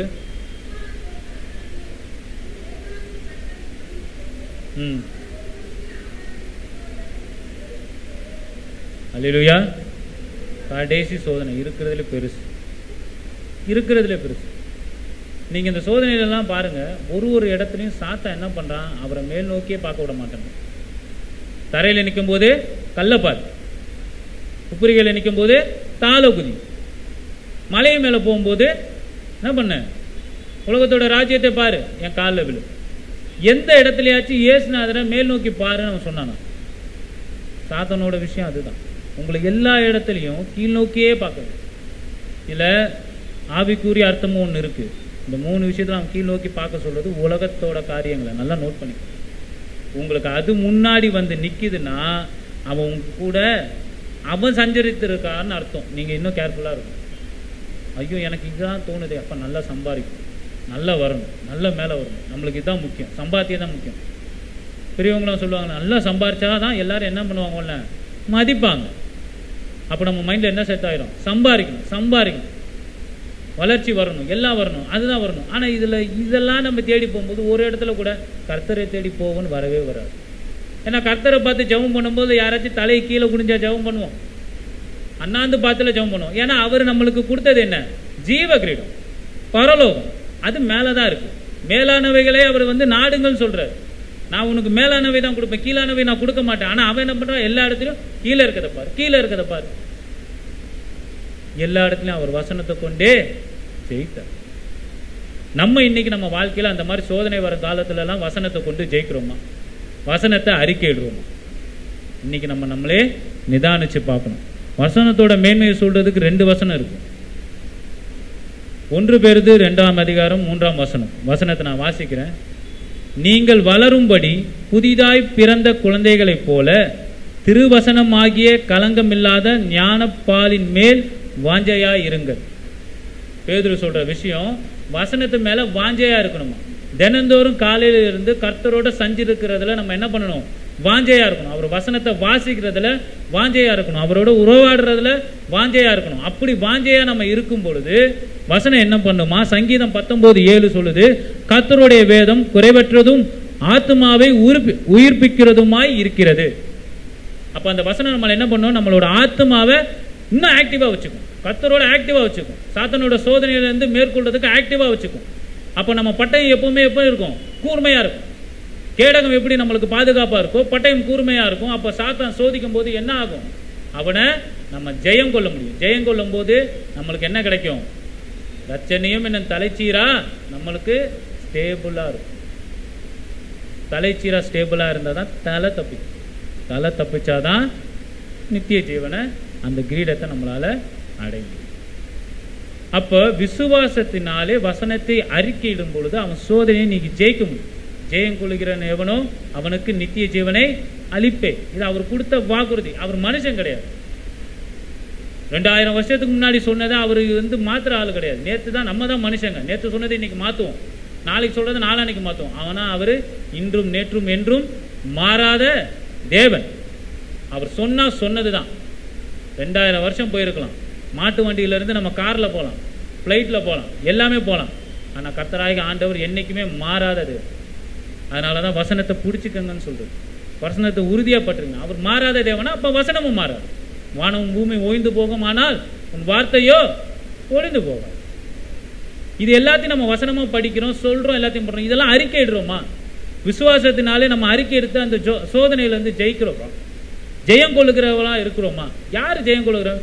இந்த சர்ச்சுக்குள்ள நான் ரட்சிப்புன்னு ஒண்ணு வந்துட்டோம்னா, இந்த உலகத்தோட காரியங்கள் எல்லாத்தையும் ஜெயம் கொண்டு தான் உள்ள வருதும் அர்த்தம். அப்ப யாருக்கு இந்த ஜெயம் கொள்ளுகிறவர்? இந்த உள்ள வந்ததுக்கு அப்புறமும் உங்க ரட்சிப்புல நீங்க ஜெயம் கொண்டு நிக்கிறீங்களா? அதை தான் கர்த்தர் கேட்கிறார். இன்னைக்கு உங்க எல்லார்கிட்டையும், நம்ம எல்லார்கிட்டையும் கர்த்தராகி ஆண்டவர் பரிசுத்த ஆவியானவர் கேட்கிற ஒரே கேள்வி, உங்களுக்கு ரட்சிப்புன்றதை ஒண்ணு கொடுத்தனே, அது இன்னும் உங்ககிட்ட புதிதா இருக்கா? உங்ககிட்ட வலுவா இருக்கா? உங்க தலைச்சீரா உங்க தலையில இருக்கா? அது தலையில இருக்கா? நம்ம டெய்லியும் சோதிச்சு பார்க்கணும். ஏன்னா நம்ம சொல்லலாம், ஒன்ஸ் நம்ம ரசிக்கப்பட்டோம்னா ஓகே, நாங்க ரசிக்கப்பட்டோம். ஏன்னா இந்த வார்த்தையை நான் சபைக்கு வர்றதுக்கு முன்னாடி சில இடத்துல கேட்டிருக்கேன். ஒரு இடத்துல வீடு பார்க்க போகும்போது, அப்போ நான் ஆர்சியில் இருந்தப்போ நான் போனேன். அப்போ போய் வீடு பார்த்தா அவங்களும் கிறிஸ்டியன் தான். அவங்க ஒரு வார்த்தை ஒன்று சொன்னாங்க, தம்பி நீங்கள் கிறிஸ்டின்? ஆமாம் கிறிஸ்டியன் தான். நீங்கள் ரசிக்கப்பட்டீங்களான்னு கேட்டாங்க. எனக்கு அது புரியல. அப்போ எனக்கு புரியல. ரசிக்கப்பட்டீங்களான்னு கேட்டதுக்கு அர்த்தமே எனக்கு புரியல. ஏங்க, கர்த்தராகி ஆண்டவர் சிலுவையில் பாடுபட்டு அவர் நமக்காக ரத்தம் செஞ்சதுக்கப்புறம் எல்லாம் ரசிக்கப்பட்டவங்க தானே, அப்புறம் என்ன புதுசாக இல்லை? இல்லைப்பா ரசிக்கப்படணும். அப்போ எனக்கு புரியல. ஆனால் இங்கே வந்ததுக்கப்புறம் தேவனுடைய வசனத்தை வாசிக்கும் போது ரட்சிப்புன்றது என்னன்றது புரிய ஆரம்பித்ததுக்கப்புறம் அது எவ்வளோ முக்கியம், தினமும் அதில் நான் இருக்கிறேனான்றதை நான் பார்க்க வேண்டியதாக இருக்கும். அப்போ நம்ம இங்கே தினமும் வரோம், நம்ம தினமும் வேதம் வாசிக்கிறோம், நம்ம ரட்சிப்பு நம்மக்கிட்ட இருக்கான்னு பார்க்கணும். ரட்சிப்பில் நம்மளுக்கு எந்த இடத்துல சோதனை வரும்? லூக்கா எழுதின 18ஆம் அதிகாரம் எடுத்துக்கோங்க. லூக்கா எழுதின அதிகாரம், சுவிசேஷம் அதிகாரம் 18 வசனம் 18 30 வரைக்கும். இது ஒரு காரியம்தான், வசனமா இல்லாமல் அந்த காரியத்தை நம்மளுக்கு தெரிஞ்சதுனால நான் அதை சொல்கிறேன். 18ஆம் வசனத்தை ஆரம்பிக்குது. அப்பொழுது தலைவன் ஒருவன் அவரை நோக்கி, நல்ல போதகரே, நித்திய ஜீவனை சுதந்திரித்துக் கொள்வதற்கு நான் என்ன செய்ய வேண்டும் என்று கேட்டான். நல்லா கேட்டுங்க. எதை கேட்கணும்? கர்த்தர்கிட்ட எதை கேட்கணுன்றது தெரியும். அவன் கரெக்டாக அந்த விஷயத்தை தான் கேட்டான். நித்திய ஜீவனை சுதந்திரித்துக்கொள்ள நான் என்ன செய்ய வேண்டும்? அவன் கேட்ட விஷயத்துக்கு அவர் சொல்றாரு. அதற்கு இயேசு, நீ என்னை நல்லவன் என்று சொல்வானேன்? தேவன் ஒருவரை தவிர நல்லவன் ஒருவனும் இல்லையே. விபச்சாரம் செய்யாதிருப்பாயாக, கொலை செய்யாதிருப்பாயாக, களவு செய்யாதிருப்பாயாக, பொய்சாட்சி சொல்லாதிருப்பாயாக, உன் தகப்பனையும் உன் தாயையும் கனம் பண்ணுவாயாக என்கிற கற்பனைகளை நீ அறிந்திருக்கிறாயே என்றார். அப்ப இதெல்லாம் என்னது? 10 கற்பனைகள். அதுக்கு அவன் பதில் என்ன சொல்றான்? இதெல்லாம் உனக்கு தெரியலப்பா, இதுபடி நட. அவர் ஆனா என்ன சொல்றாரு? இதுபடி நடந்தா உனக்கு நித்திய ஜீவன் கிடைக்கும்னு அவர் சொல்லல. நல்லா நோட் பண்ணிக்கணும். அவன் கேட்ட கேள்வி நித்திய ஜீவன் என்ன பண்ணணும் அது கிடைக்கிறதுக்கு. ஏன்னா கர்த்தராகிய இயேசு கிறிஸ்துக்கு தெரியும், முன்னாடி ஒருத்தன் வந்து நிக்கிறானா அவன் எப்படிப்பட்டவன் அவருக்கு நல்லா தெரியும். அவருக்கு நல்லா தெரியும் இவன் சின்ன வயசுல இருந்து இதை ஃபாலோ பண்றவன். ஆனா அவன் அதை மேன்மையா நினைச்சுக்கிட்டு தான் வந்து கேட்கறான், நான் இதெல்லாம் ஃபாலோ பண்றேன்னு. அடுத்து ஒரு பதில் வரும் அவன் கிட்ட. அப்போ அவன் நித்திய ஜீவன் பெறுறதுக்கு என்ன பண்ணணுன்றதை நான் சொல்லுவேன். நல்லா கேட்டுங்க. நம்ம கிட்ட சில காரியங்கள் இருக்கும். நம்ம கிறிஸ்தவர்களா இருக்கனால நம்ம கிறிஸ்தவர்கள் கர்த்தருக்கு பக்கத்துல இருக்கிறோம், மற்ற மார்க்கத்தார் வந்து அந்த அளவுக்கு இல்லை அப்படின்றத வந்து நம்ம நினைச்சிட்டு இருக்கோம். நல்லா கேட்டுங்க. பேருக்கு கிறிஸ்தவர்கள் எல்லாருமே பரலோகத்துக்கு போவாங்களான்னு கிடையாது. உண்மையாக கிறிஸ்துக்காக வாழ்கிறவர்கள் மட்டுமே பரலோகத்துக்கு போக முடியும், நித்திய ஜீவனை அடைய முடியும். இது கர்த்தர் சொன்ன வார்த்தை, நான் இல்லை, கர்த்தர் சொன்ன வார்த்தை. அப்ப இவன் வந்து சொல்றான், நம்ம சொல்ற மாதிரி நான் சர்ச்சுக்கு போறேன், தசம பாகம் கொடுக்குறேன், நான் வசனம் வாசிக்கிறேன், எல்லாருக்குள்ளேயும் நல்ல ஃப்ரெண்டாக தான் இருக்கிறேன், எனக்கு எப்படி அது கிடைக்காம போகும்? அது கிடைக்கிறதுக்கு என்ன பண்ணணும்? அதே மாதிரி தான் வந்து கேட்குறான். சின்ன வயசுலேருந்து நான் எல்லாத்தையும் ஃபாலோ பண்ண கர்த்தாவே, போதகரே அதை நான் ஃபாலோ பண்ணுறேன், இதை தாண்டி என்ன இருக்கணும்? இப்போ தான் காரியத்துக்கே வரான். அப்போ தான் அவர் சொல்கிறார். என்ன சொல்கிறாரு? அதற்கு அவன் இவைகளை எல்லாம் என் சிறு வயது முதல் கை கொண்டு இருக்கிறேன் என்றான். இயேசு அதை கேட்டு, இன்னும் உன்னிடத்தில் ஒரு குறைவு உண்டு. இன்னைக்கு நம்ம இந்த மாதிரி அந்த தலைவனை போல நம்ம மனசுல நினைச்சிருந்தா கர்த்தராகிய ஆண்டவர் உங்ககிட்ட சொல்ற ஒரு வார்த்தை, இன்னும் உன்னிடத்தில் ஒரு குறைவு உண்டு. என்ன குறைவு? உனக்கு உண்டானவைகள் எல்லாம் விற்று தரித்திரருக்கு கொடு, அப்பொழுது பரலோகத்திலே உனக்கு பொக்கிஷம் உண்டாயிருக்கும், பின்பு என்னை பின்பற்றி வா. அந்த குருடம் பண்ணதை வந்து இவர் வந்து அவங்க கிட்ட சொல்றாரு பாருங்க. உனக்கு உண்டானவை எல்லாத்தையும் என்ன பண்ணணும்? கொண்டு போய் தரித்திரருக்கு கொடு. இது எல்லாரும் என்ன நினைப்பாங்க? நானும் ஆரம்பத்தில் இந்த வசனத்தெல்லாம் படிக்கும் பொழுது, அதாவது கர்த்தரை பற்றி பெருசாக தெரியல, பேருக்கு கிறிஸ்தவனாக இருந்த பொழுது நான் இதை படித்த போது இது என்ன நியாயமாக இருக்குது? அவன் கஷ்டப்பட்டு சம்பாதிச்சான், அதை கொண்டு போய் தரித்திரருக்கு கொடுத்துட்டு என் கூட வான்னு சொல்கிறாரு. இது என்ன காரியம்? கர்த்தர் ஏன் அந்த வார்த்தையை சொல்கிறார்? ஏன்னா பயன் இல்லாத வார்த்தையே கர்த்தர் எந்த இடத்துலையும் பயன்படுத்த மாட்டாருன்றதை நம்ம அறிஞ்சிருக்கோம். அப்போ இந்த இடத்துல எதுக்கு அந்த வார்த்தையை அவர் யூஸ் பண்ணுறாரு? அவன் கிட்ட இருக்கிற அந்த சொத்தையோ பூமிக்குரிய காரியங்களையோ அவர் வந்து அவன் கிட்ட இருந்து புடுங்கி இன்னொருத்தருக்கு கொடுக்கணும்னு நினைப்புல அவர் சொல்லல. நீ இதுக்கெல்லாம் எல்லாத்தையும் பின்பற்றி வந்தன்னு சொல்ற, ஆனா இதெல்லாம் விட இந்த உலகத்துக்கு உண்டான காரியங்கள் மேல உனக்கு வாஞ்சை அதிகமா இருக்கு. நீ அதை வாஞ்சையா வச்சுட்டு இருக்கும் போது உனக்கு நித்திய ஜீவன் உனக்கு கிடைப்பது அரிது. அப்போ அதை விட்டுட்டு என்ன முதன்மையை எடுத்துக்கோ, கர்த்தராய் ஆண்டவர் முதன்மையை எடுத்துக்கோ, எடுத்துட்டு என்ன பின்பற்றி வா, அப்பொழுது உனக்கு என்ன வரும்? நித்திய ஜீவன் வரும்ன்ற ஒரு அர்த்தத்துல தான் கர்த்தராய் ஆண்டவர் அதை சொல்றார். அங்க தரித்திரக்கு குடுன்னா என்ன அர்த்தம்? அவனுக்கு புரியுற மாதிரி அதை சொல்றாரு. உனக்கு உண்டானவை நீ குடு, அதை கொடுக்கறதுக்கு ஒரு மனசு வரும்ல. அப்ப நம்ம என்ன பண்ணுவோம்? இது கிடையாது, எனக்கு இதை விட கர்த்தராய் ஆண்டவர் சொன்ன வார்த்தை தான் எனக்கு முக்கியம், அவர் தான் முக்கியம் அப்படின்னு நினைச்சுக்கிட்டு நம்ம என்ன பண்ணுவோம்? அவருக்கு முக்கியத்துவம் கொடுத்தோம்னா இதெல்லாம் பெருசாக எடுத்துக்க மாட்டோம். இன்னைக்கு நம்ம வாழ்க்கையில் அந்த மாதிரி காரியங்களை செய்கிறோமா? கர்த்தரா இல்லை நம்மளுக்கு இந்த உலக வாழ்க்கையில் இருக்க காரியமா? நம்மளுக்கு இருக்க பலவீனமா கர்த்தரா? நம்மளோட தேவையா கர்த்தரா? இப்படி வந்து நிற்கும் போது கர்த்தரே அப்படின்னு சொல்லி நம்ம போறோமா? இல்லை எனக்கு இந்த பலவீனம் தான், எனக்கு இந்த உலகத்துக்குரியான காரியம் தான், என்னோட சந்தோஷம் தான், மாமிசத்துக்குரிய சந்தோஷம் தான் அப்படின்னு ஒரு காரியத்துக்குள்ள நம்ம போறோமா? அன்னைக்கு தலைவன் கிட்ட கேள்வியை தான் இன்னைக்கு பரிசுத்த ஆவியானவர் உங்களை இடத்துல என்ன இடத்துல கேட்கிறார். நம்ம அப்படி இருக்கிறோமா? நம்ம அப்படி கொடுக்குறோமா? கர்த்தராக ஆண்டவரை முன் செல்றோமா? அவன் யோசிச்சதுக்கு அப்புறம் அவர் என்ன சொல்றாரு பாருங்க. உடனே ஐஸ்வர்வன் ஊசியின் காதிலே ஒட்டகம் நுழைவதை பார்க்கிலும் ஐஸ்வர்வன் பரலோகத்துல நுழைவது அரிதா இருக்கிறதுன்ட்டார். ஒரு ஊசியோட காதுல ஒட்டகம் நுழையாது, அது எல்லாருக்கும் தெரியும், பிராக்டிக்கலாவே தெரியும். ஆனா பிராக்டிக்கலா நடக்காத ஒரு விஷயமே அது கூட நடக்கும். ஆனா இந்த உலகத்தை மேன்மைய, இந்த உலகத்தோட மேன்மைய தனக்கு முன்னாடி வச்சுக்கிட்டு கர்த்தரை பின்னாடி வச்சிருக்க ஒரு மனுஷனுக்கு நித்திய ஜீவன் கிடைக்கிறது அரிதலும் அரிதுன்றார். அப்ப இன்னைக்கு அந்த நித்திய ஜீவனை அடையிறதுக்கு உண்டான வழியில நம்ம இருக்கிறோமா, இல்ல அதை விட்டு விலகி போறோமா? நம்மளே என்ன பண்ணணும்? நிதானிச்சு அறியணும். என்னடா இந்த வார்த்தை வந்ததுலேருந்து நம்ம குற்றப்படுத்துற மாதிரியே இருக்குன்னு சொல்ல யோசிக்கலாம். பேதுரு முதல்ல எந்திரிச்சு பேசும் பொழுது அந்த வசனம் என்ன பண்ணுச்சு? இருதயத்தை குத்துச்சு. ஏன்னா வசனன்றது இரு பக்கம் கூறுள்ள பட்டயம், சொல்றவங்களையும் குத்தும், கேட்கறவங்களையும் குத்தும். ஏன்னா அது குத்தும் பொழுதுதான் நீங்க அதுல இருந்து எந்த வழியில இருக்குன்னு தெரிஞ்சாதான் அதுல இருந்து வழி விலகி கர்த்தரோட வழிக்கு நேரம் போக முடியும். இந்த இடம் அதுதானே, சபை அதுதானே. உலகத்துல சம்பாதிக்கிறதுக்கு சொல்லிக் கொடுக்குற இடம் இது கிடையாது. நித்திய ஜீவனை சம்பாதிக்க சொல்லிக் கொடுக்குற இடம் தான் இது. அதை எப்படி அடையணும்னு சொல்லிக் கொடுக்குற இடம் தான். இந்த இடத்துல அப்படிதான் இருக்கும். உலகத்துக்கும் பரிசுத்த ஆவியானவருக்கும் உலகத்துக்கும் ஆவிக்குரிய வார்த்தைக்கும் சம்மந்தமே கிடையாது. இது வேறு, அது வேறு. அது மேலானவைகளை நீங்க தேடும் பொழுது இந்த பூமிக்குரிய காரியங்களும் உங்களுக்கு கிடைக்கும், அந்த மேலானவையும் கிடைக்கும். எதை நீங்க முன்னாடி வைக்கிறீங்கன்றது தான் முக்கியம். எதை முன்னாடி வச்சு போறீங்க, யாரை முன்னாடி வச்சு போறீங்க, எதை நாடி போறீங்க, அதுதான் ரொம்ப முக்கியம். இதெல்லாம் சொன்னதுக்கு அப்புறம், இந்த காரியங்கள்லாம் பார்த்ததுக்கு அப்புறம் அவங்க கேட்கிறாங்க பாருங்க, கூட்டத்தில் உள்ளவங்க. அதை கேட்டவர்கள் அப்படியானால் யார் ரட்சிக்கப்படக்கூடும் என்றார்கள். அவர் சொன்ன வார்த்தையை கூட்டத்தில் உள்ளவங்க புரிஞ்சுக்கிட்டாங்க. அப்ப யார் ரட்சிக்கப்படுவா? அதுக்கு அவர் ஒரு வார்த்தை சொல்றாரு. இந்த பதிலை நம்ம நேரடியாக பார்த்தோம்னா சம்பந்தமே இல்லாத மாதிரி இருக்கும். ஆனா அது ஆழ்ந்த ஆவிக்குரிய காரியம் அதுல இருக்கு. என்ன சொல்றாரு அடுத்த வசனம்? அதற்கு அவர், மனுஷரால் கூடாதவைகள் தேவனாலே கூடும். இது நம்ம நம்மளோட காரியங்களுக்கு யூஸ் பண்ணிப்போம். இந்த இடத்துல இருக்க கர்த்தர் யூஸ் பண்றாரு. ஒரு மனுஷனால இந்த உலகத்துடைய காரியங்களை ஜெயம் கொள்றது கஷ்டம்தான். அவனால தனியா நின்று போராடி ஜெயிக்கிறது கஷ்டம்தான். ஆனா அது அவனால ஜெயிக்க முடியும். எப்ப? கர்த்தராகிய ஆண்டவர் அவனோடு இருக்கும் பொழுது, பரிசுத்த ஆவியானவர் அவரோடு இருக்கும் பொழுது, அவரும் முதன்மை அவர் கூட இருக்கும் பொழுது, நீ இந்த உலகத்துக்குரிய காரியங்களை ஜெயிப்ப, உன் சோதனைகளை ஜெயிப்ப, ஆவிக்குரிய வாழ்க்கையில ஜெயிப்ப, நித்திய ஜீவனை பெற்றுக்கொள்வேன், உங்க ஜீவ கிரீடத்தை பெற்றுக்கொள்வான். அடுத்து அதை தொடர்ந்து அவங்களோட அப்போஸ்தலர்களும் கேட்குறாங்க, ஆண்டவரே உங்களுக்காக நான் எல்லாத்தையும் விட்டுட்டு வந்தேன். பேதுரு கேட்குறாரு, அப்போ எங்களுக்கு என்ன கிடைக்கும்? கடைசியில் பாருங்க, 29ஆம் வசனம் 30ஆம் வசனம், இந்த 2 வசனத்தை பார்ப்போம். அதற்கு அவர், தேவனுடைய ராஜ்யத்தின் நிமித்தம் வீட்டையாவது பெற்றோரையாவது சகோதரரையாவது மனைவியாவது பிள்ளைகளையாவது விட்ட எவனும் இன்மையிலும் அதிகமானவர்களையும் மறுமையிலும் நித்திய ஜீவனையும் அடையாமற் போவதில்லை என்று மெய்யாகவே உங்களுக்கு சொல்கிறேன் என்றார். இவ்வளவு விஷயத்தை எங்ககிட்ட சொன்னீங்க, இவ்வளத்தெல்லாம் விடணும்னு சொன்னீங்க. அப்ப இதுல எங்களுக்கு என்ன கிடைக்கும்? நீங்க உங்களுக்குள்ள கேள்வி இருந்ததுன்னா ஆவியானவர் சொல்ற பதில் இதுதான். என்ன சொல்றாரு? இன்மையிலும் அதிகமானவைகள். நீங்க என்ன எதிர்பார்க்குறீங்களோ இந்த உலகத்துல அதை விட அதிகமா வரும்.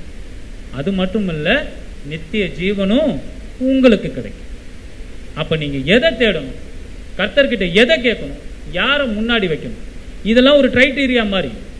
சில விஷயங்கள்லாம் நம்ம பண்ணணும்னா இப்படிலாம் போகணும்னு இருக்குல்ல. ஒருத்தர் மிலிட்ரிக்கு போறாருன்னா அவர் உடம்பு இப்படி இருக்கணும், அவர் இப்படி தான் இருக்கணும், இந்த ஃபியூச்சரில் தான் இருக்கணும், இந்த ஸ்ட்ரக்சரில் தான் இருக்கணும், இப்படி தான் அவர் போகணும் அப்படின்றது இருக்கும். அப்படி இருந்தால் உள்ள செலக்ட் பண்ணுவாங்க. அப்போ நீங்கள் பரலோகத்துக்கு போகிறதுனா அவர் ஒரு கிரைட்டீரியா வச்சிருக்காருல்ல, அதுபடி நம்ம இருந்தால் தானே நம்ம நித்திய ஜீவனை அடைய முடியும். அது நம்மளுக்குள்ள இருக்கான்னு நம்ம நிதானிச்சு பார்ப்போம். இன்னைக்கு ஆவியானவர் உங்ககிட்ட பேசுனது எதுனா, நீங்கள் இவ்வளோ நாளாக எதை குறித்து ஓடுறீங்க, எதை தேடி ஓடுறீங்க, அதுலேருந்து பின்னாடி வாங்க. நீங்கள் எதை தேடி ஓடணும், என்ன பண்ணணும், அது எப்படி ஜெயிக்கணும், ஜெயம் கொள்வது எப்படி, சோதனையிலேருந்து வெளியே வர்றது எப்படி, இது எல்லாத்தையும் சொல்றது இன்னைக்குள்ளேயே வார்த்தைகள் பரிசுத்த ஆவியானவர் உங்களோட பேசுனது. அப்ப அவர் நம்மளுக்கு தருவேன்னு சொன்ன அந்த ஜீவ கிரீடத்தை பெறணும்னா நம்ம என்ன பண்ணணும்? சோதனையில கடைசி வரைக்கும் உண்மையா இருக்கும். அது உண்மையா இருக்கணும்னா நம்ம கிட்ட என்னென்னலாம் இருக்கணும்? விசுவாசம், தேவ வசனம், ரட்சணம் என்னும் தலைச்சீரா. இந்த 3மே நம்ம கிட்ட எப்பவும் உறுதியா இருக்கா நம்ம பார்ப்போம். விசுவாசம் எனக்குள்ள உறுதியா இருக்கா?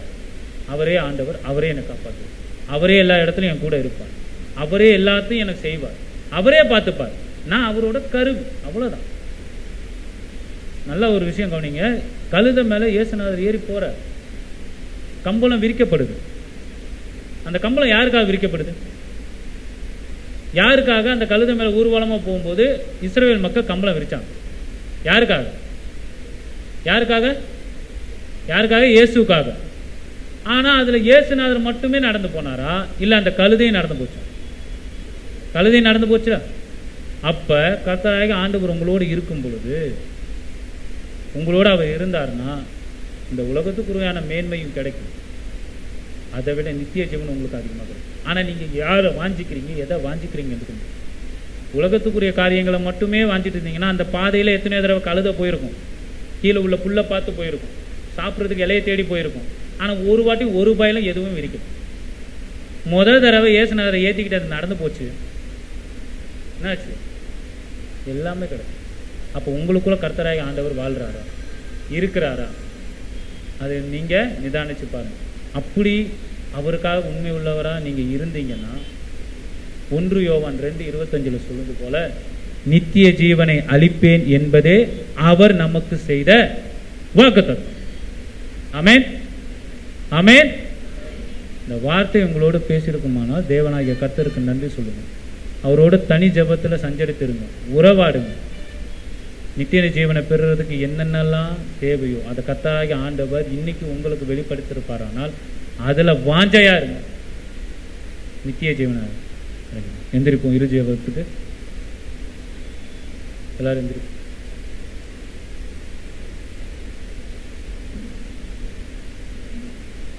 கர்த்தராகிய ஆண்டவர் உங்களோடு பேசியிருப்பார். பரிசுத்த ஆவியானவரே இதை வெளிப்படுத்தியிருப்பார். ஆண்டவரே, என்னை வெளிப்படுத்தினதுக்காக ஸ்தோத்திரம் சொல்லுங்க. இன்னைக்கு நான் என்ன பண்ணணும், ஆவிக்குரிய வாழ்க்கையில் என்ன பண்ணணுன்றதை நீங்க எனக்கு வெளிப்படுத்தினீங்க, அதற்காக ஸ்தோத்திரம் சொல்லுங்க. யாருக்கும் கிடைக்காத அரிதான காரியங்கள், அரிதான விஷயங்கள் எங்களுக்கு கொடுத்துருக்கீங்க. உலகத்தில் கிடைக்காத விஷயங்கள் ஒன்று இருக்கு, அது நித்திய ஜீவன். அதை எங்களுக்கு தருவேன் நீங்க சொல்லியிருக்கீங்க. அதற்காக உங்களுக்கு ஸ்தோத்திரம். அதுக்குண்டான வழிகளை நீங்க காட்டினதற்காக ஸ்தோத்திரம். என் தேவனாகிய கர்த்தர் நீங்க இடைப்பட்டதற்காக ஸ்தோத்திரம், ஸ்தோத்திரம், ஸ்தோத்திரம்.